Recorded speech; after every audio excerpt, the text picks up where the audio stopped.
Abu Al-Haytham bin Etaihan adalah sahabat Ansor dari suku Aus. Dia berpartisipasi besar, yaitu Bayat Aqobah bersama 70 sahabat Ansor lainnya. Padahal, dia adalah salah satu kepala suku Ansor yang hadir di acara bersejarah itu.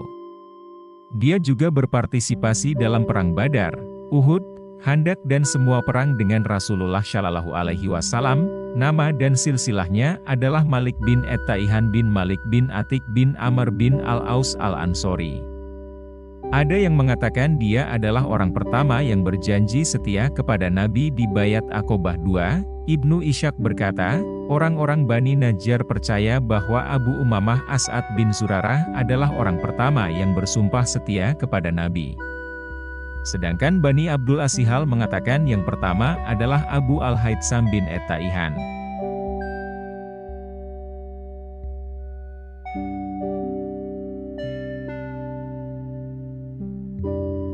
Muhammad bin Umar berkata, Abu Al-Haytham adalah pembenci berhala sejak zaman jahiliyah. Dia menjaga kemurnian hatinya dengan menjauhi berhala. Dan dia percaya tauhid.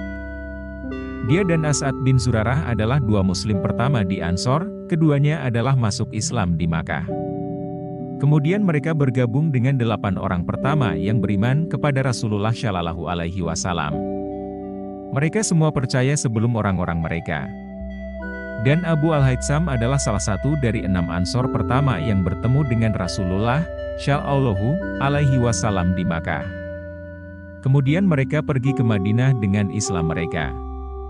Kemudian menyebarkannya. Muhammad bin Umar juga berkata, Abu Al-Haytham juga merupakan 70 Ansor di Bayat Aqobah II. Dia adalah salah satu dari 12 kepala suku Ansor pada saat itu. Rasulullah Shallallahu Alaihi Wasallam mempersaudarakannya dengan sahabat Muhajirin, Utsman bin Mas'ud.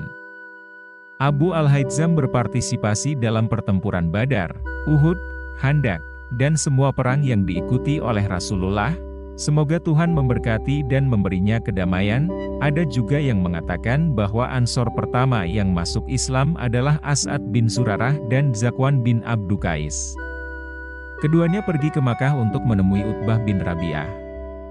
Utbah memberitahu mereka berdua. Utbah berkata pada keduanya, orang yang sholat ini menyibukkan kami hingga lupa banyak hal. Dia mengklaim dirinya seorang utusan Allah. Belakangan, As'ad bin Zurarah dan Abu Al-Haytham berbicara tentang tauhid di Yatrib, Madinah.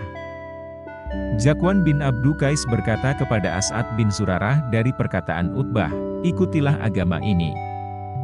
2 orang siap berangkat. Lalu pergi menemui Nabi Shallallahu Alaihi Wasallam.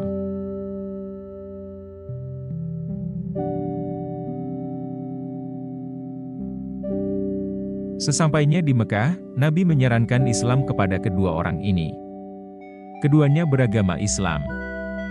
Lalu kembali ke Madinah. Di Madinah, As'ad bertemu dengan Abu Al-Haytham bin Etaihan. Dia mendakwahkan keislamannya. Ia menyampaikan sabda Nabi kepada Abu Al-Haytham. Dan saya mengundang Anda untuk percaya. Abu Al-Haytham menjawab, sesungguhnya aku bersaksi bahwa dia adalah Rasulullah. Dia menerima Islam. Ketika Nabi serius ingin membuat kesepakatan dengan kaum Ansor di Bayat Aqobah, beliau berdiri dan berbicara. Kemudian membaca Al-Quran. Menyeru mereka kepada Allah, dan mempromosikan mereka ke Islam. Dia berkata, saya berjanji setia kepada Anda, berjanji untuk melindungi saya seperti Anda melindungi istri dan anak-anak Anda. Al-Barra bin Emaruru mengulurkan tangannya. Maka katakanlah, ya. Demi Zat yang mengutusmu kepada kebenaran dan menjadikanmu nabi, kami akan melindungimu sebagaimana kami melindungi mereka yang bersama kami. Kami berjanji setia kepadamu, wahai Rasulullah. Ahli perang dan ahli strategi. Itu turun-temurun dari jumlah kami ke yang berikutnya. Pidato Al-Barra didengar oleh Abu Al-Haytham bin Etaihan. Dia memujuk Nabi, wahai Rasulullah, kami memiliki hubungan dengan kelompok orang-orang Yahudi Madinah. Tapi kami memutuskannya. Kami khawatir, setelah kami melindungimu dan memutuskan hubungan dengan Yahudi, Allah akan memenangkan dakwahmu, lalu kamu akan kembali ke kaummu dan meninggalkan kami." Nabi tersenyum dan berkata, "Tidak. Hutang darah dibayar dengan darah. Kehormatanku adalah kehormatanmu. Saya adalah bagian dari Anda dan Anda adalah bagian dari saya. Saya berkelahi dengan teman yang berkelahi. Dan aku berdamai dengan orang yang kamu berdamai dengannya."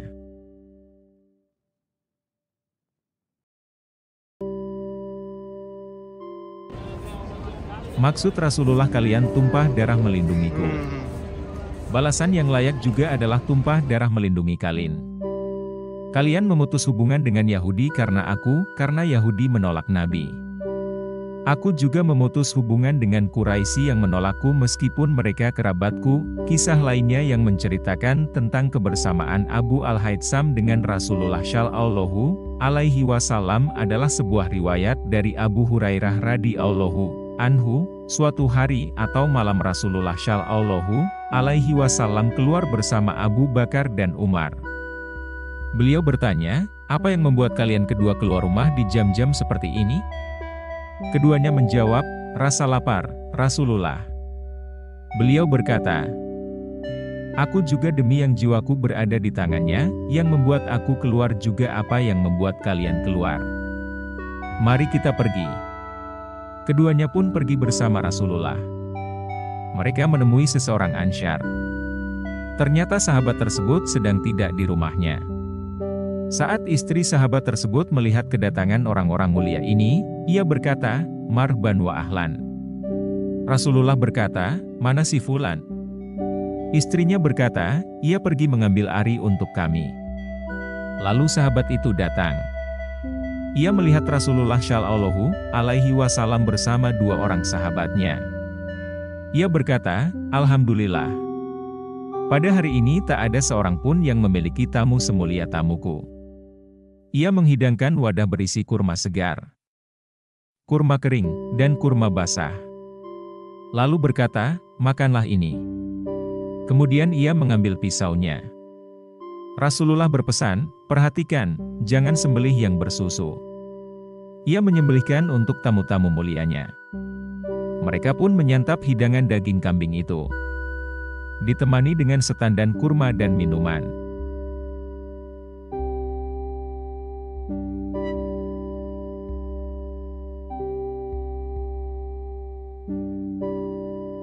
Setelah kenyang, Rasulullah berkata pada Abu Bakar dan Umar, "Demi dia yang jiwaku berada di tangannya, kita pasti benar-benar ditanya tentang nikmat ini pada hari kiamat nanti.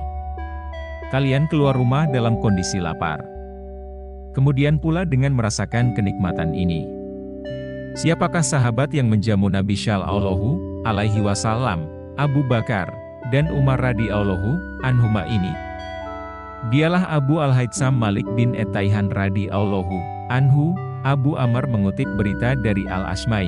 Dia berkata, "Saya bertanya kepada anak buahnya Abu Al-Haytham.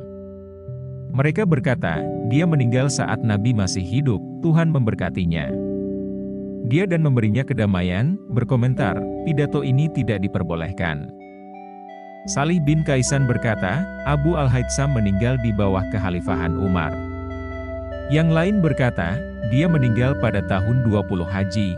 Al-Waqidi berkomentar, dalam pandangan kami, memang benar dia terbunuh dalam pertempuran Siffin dan memihak Ali. Pendapat lain menyebutkan bahwa Abu Al-Haytham meninggal pada pukul 21 menurut sebagian besar sejarawan, termasuk Ibnul Atsir. Abu Al-Haytham tewas dalam pertempuran Siffin di pasukan Ali.